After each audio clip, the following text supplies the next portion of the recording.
Good morning. It is July 7th. It is the day after we buried my dad. And you'd never believe that I wrote something about it. This is not the thing that I read yesterday that I'd already read. This is something after.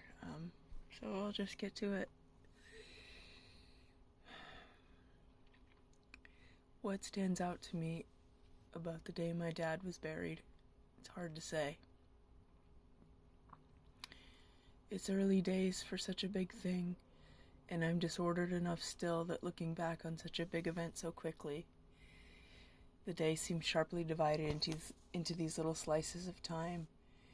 And while I do remember everything, I'm still on overload, and I think a lot of it just sort of went to the brain queue.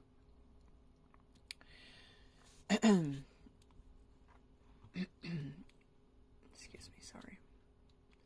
I'm going to give myself a few more dividing paragraphs so I can understand what I'm reading a little better. But right now, the nugget of meaning I can extract, the one thing that stands out sharply with no blurred edges or cut off memories. Approaching my dad's final resting place after he's been fully buried. The machines had made quick work of it, and I walked up to the newly laid sod of my father's grave.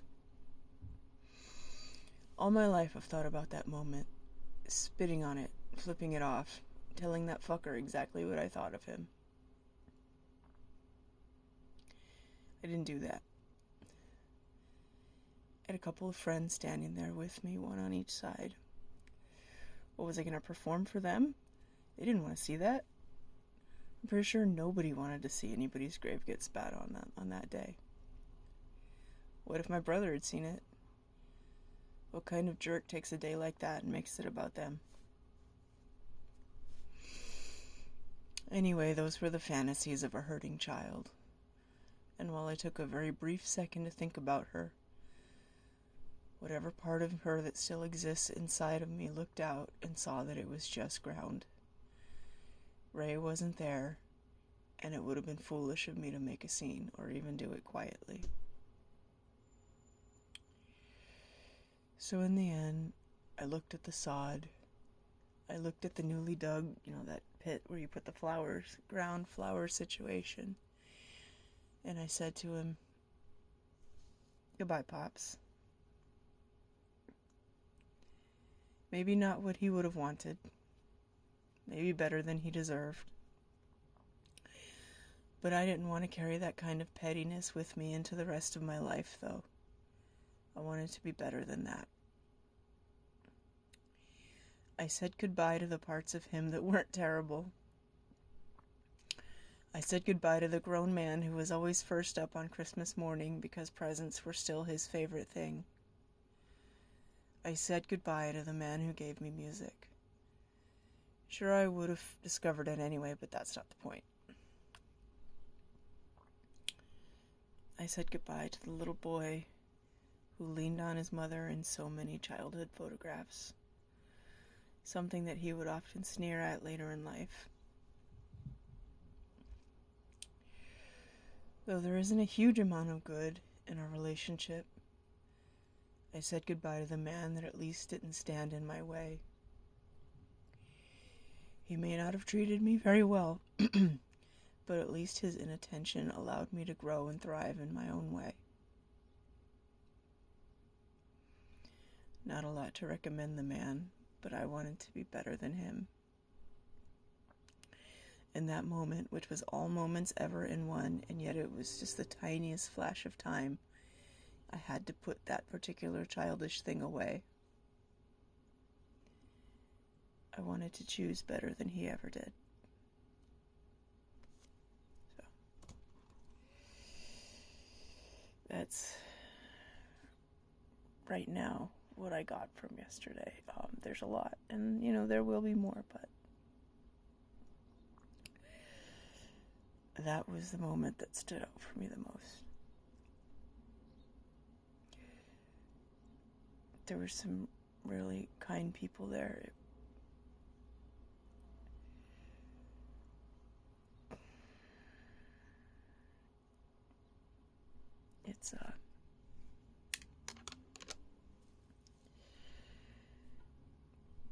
it reminds me that, you know, we don't, I mean, I know this is cliche at this point,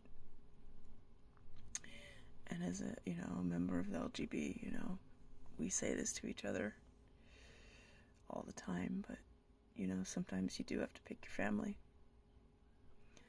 Sometimes the ones you issued at birth are a little disappointing.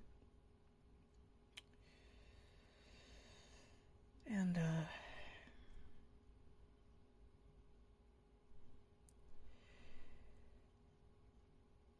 it's okay that the best family aren't blood. I mean, there's always my brother.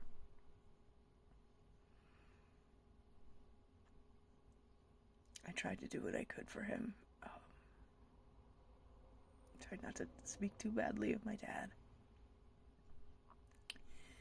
I participated. But,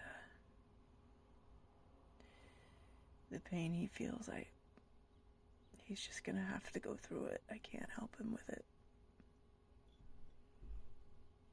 His dad was his friend. And he lost his friend. And that sucks for him. Yesterday was about him, not my dad.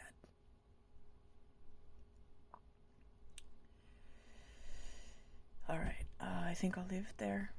So, thank you for watching, and I will talk to you soon.